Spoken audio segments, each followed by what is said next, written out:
अब हम बात कर रहे हैं तीसरे क्वेश्चन में।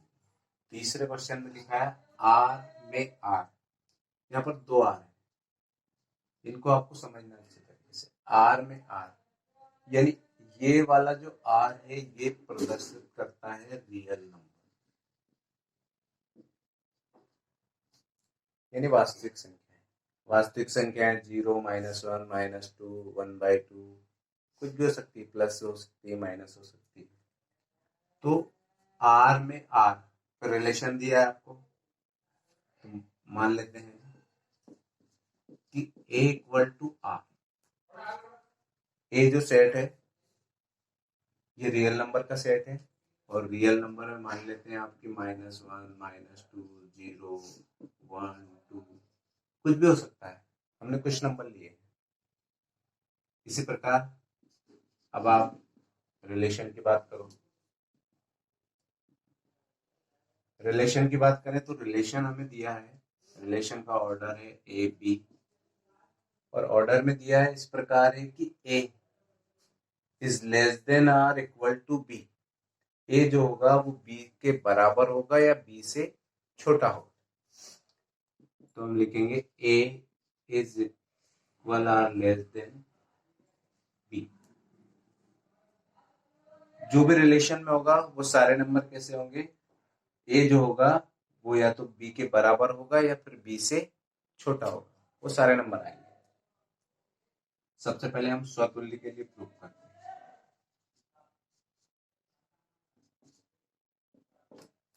स्वतुल्य के लिए हम प्रूफ करेंगे तो हमें मान लेते हैं,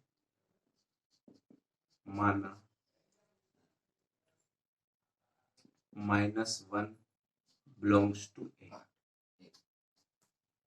मान लेते हैं कि -1 जो है वो रिलेशन के अंतर्गत है। अब हमें ये देखना है कि -1 जो है वो रिलेशन के अंतर्गत है, तो क्या -1 बिलोंग्स टू आर, क्या -1 और -1 जो है वो आर के अंतर्गत आएंगे या नहीं आएंगे, इसको अपने को देखना है। तो यहाँ पे क्या कह रहा है कि ए जो है वो बी के इक्वल हो सकता है या उससे छोटा हो सकता है, परंतु यहाँ पर कहा गया है कि ए जो है वो बी के इक्वल हो सकता है। तो हम लिख सकते हैं कि -1 और -1 जो है वो रिलेशन के अंतर्गत होगा। कारण में हम लिख सकते हैं क्योंकि प्रत्येक वास्तविक संख्या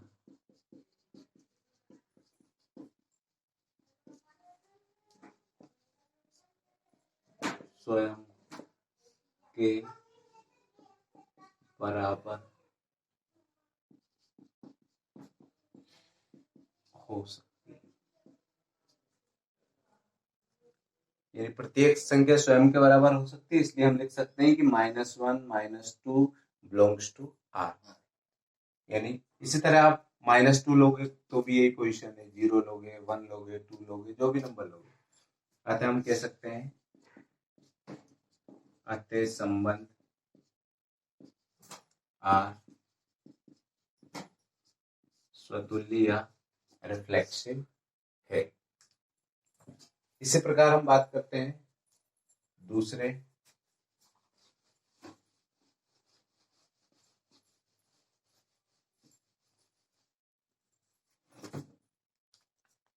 दूसरा जो रिलेशन हमें प्रूव करना है वो है सममित। सममित के लिए हम प्रूव करेंगे, मान लेते हैं, माना कि कोई से भी दो नंबर 1, 2 बिलोंग्स टू ए। 1 और 2 जो है मान लेते हैं कि ए या रियल नंबर के अंतर्गत आते हैं। अब हमें देखना है कि 1, 2 बिलोंग्स टू आर, 1 और 2 रिलेशन के अंतर्गत होगा, मतलब ए 1 और 2, एक छोटा है 2 से, कर दूं मैं बंद। इसका मतलब एक जो है, या रिलेशन हमें क्या कह रहा है कि एक जो है वो ए जो है वो बी के बराबर हो सकता है या उससे छोटा हो सकता है। तो यहाँ पर हमने देखा कि ए जो है वो बी से छोटा है, मतलब एक दो जो है वो रिलेशन, एक और दो जो है वो रिलेशन के अंतर्गत आएगा। अब हम देख लेते हैं, इसको लिखेंगे 1R2, एक जो है रिलेशन के अंतर्गत है। क्या इसी प्रकार 2 1 भी रिलेशन के अंतर्गत आएगा? 2 1 यहाँ पर यदि हम देखें तो 2 यानी ए और बी, यहाँ पर रिलेशन क्या बता रहा है हमें कि 2 जो है वो बड़ा है, यानी ए बड़ा है बी से। इसके लिए हम आसानी से कहते हैं कि ये रिलेशन के अंतर्गत नहीं है। अतः हम लिखेंगे 1 2 बिलोंग्स टू आर और 2 1 does not belongs to R. अतः ये जो संबंध है वो सममित संबंध नहीं है, सममित संबंध नहीं। इसी प्रकार आपको एक और प्रूफ करना है और वो है संक्रामक।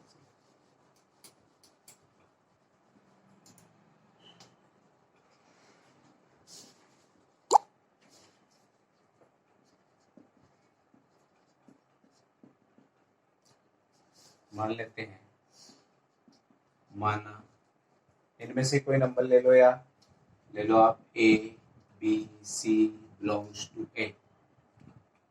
एबीसी की जगह पे आप गिनती लिख सकते हो 1 2 3,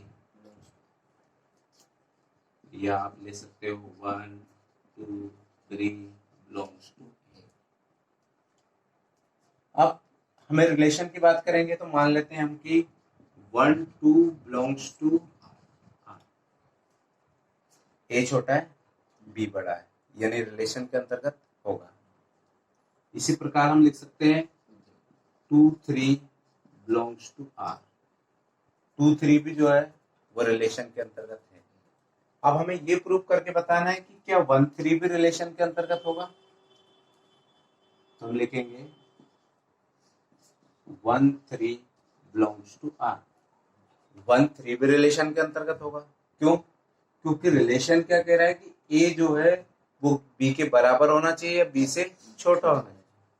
तो यहाँ पर ये प्रूफ हो रहा है ए छोटा है बी से, यानी 1 3 भी जो है वो रिलेशन के अंतर्गत आएगा। इसलिए हम आसानी से कह सकते हैं कि यह संबंध